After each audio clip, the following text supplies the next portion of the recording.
So Beauty Exchange finally got the 72-inch pre-stretch hair in, and I've been dying to try it.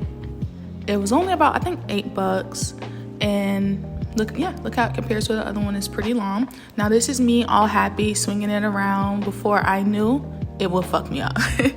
Now I always put a little bit of hair sheen on the synthetic hair so it doesn't tangle, but with that hair you gotta use a lot, but I'll explain later.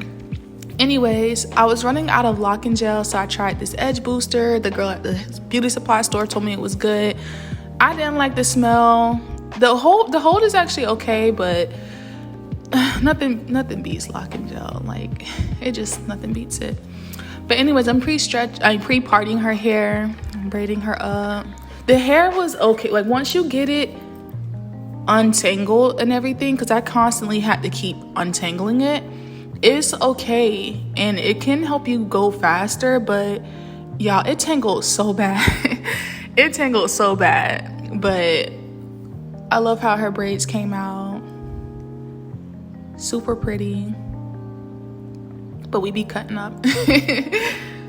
But yeah, like, they don't look bad at all, but yeah, that hair was hell to work with. I would not recommend at all, but I just love the way Xpression has their hair. It's like flawless. But y'all, look at my brush. Look at it. That's what it did.